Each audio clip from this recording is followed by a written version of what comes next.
সবথেকে একটা খুশির বিষয় হলো যে আমি এই কৃষিতে এসে কৃষি দিয়ে আমার একটা পছন্দের বাইক মোটরসাইকেল কিনছি আর কি। মানে যেটা সব ছেলেদেরই স্বপ্ন আর কি। আমাদের এলাকায় আরও অনেকজন লাগাইছে শশা, অনেক কোম্পানিরও লাগাইছে।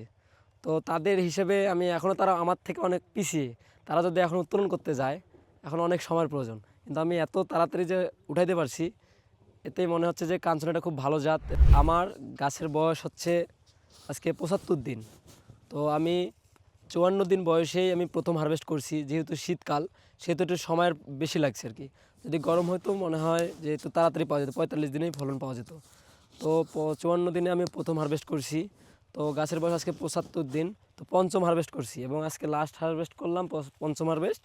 তো আমার জমির পরিমাণ হচ্ছে আপনার ৩০ শতক। জমির পরিমাণ ৩০ শতক। এখান থেকে আজকে হারভেস্ট করলাম আপনার হচ্ছে ২২ মনের মতো। তো যাই হোক ভালোই। তবে প্রথম রমজানের দিকে যদি আমি তুলতে যাই রোজার আগের দিন, তাহলে এখান থেকে আশা করা যাচ্ছে যে ৪০ মণ প্লাস থাকবে, ৫০ মনের মতো টার্গেট আর কি। গাছে এখনও পর্যাপ্ত পরিমাণ মানে ফল জালি আছে, শশা আছে। আমি যদি আমার এই কাঞ্চন শশার অভিজ্ঞতা থেকে যদি আমি বলতে যাই, তাহলে পোকামাকড়ের যে বিষয়টা, তো প্রথমত যখন আপনারা গাছ লাগাবেন, প্রথমত আপনারা কার্বন ডাইজিম গ্রুপে যে ছত্রাকনাশক আছে, যেমন অটো স্টিম আছে, লিটারে ২ গ্রাম হারে মানে গাছের গোড়াটা একটু ভিজাই দিবেন।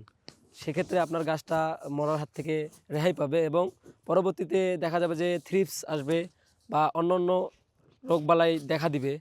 আপনার সাদামাছি দেখা দিতে পারে, আপনার থ্রিপস দেখা দিতে পারে এবং অন্যান্য মাকড়। তো আপনারা সাদামাছির জন্য ব্যবহার করবেন মোভেন্টো, বায়ারের মোভেন্টো। এবং পরবর্তীতে গাছ যখন ফুলজালি চলে আসবে ভরপুর, তখন আপনারা ইউজ করবেন উলালা।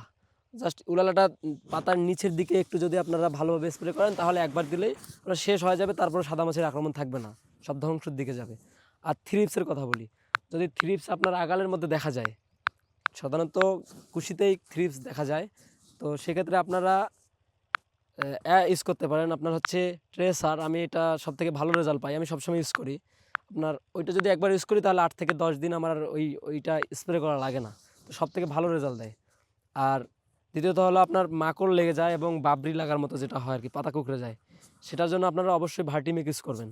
ভার্টিমিক। তো আমি ২০ পাতা কোম্পানির গ্রিন বিউটি চাষ করে সামনের বছর ভালো টাকা বিক্রি করে এবং মানে সে শশা বিক্রি করে অনেক টাকা ইনকাম করছি এবং সেটা দিয়ে আমি মোটরসাইকেল কিনছি।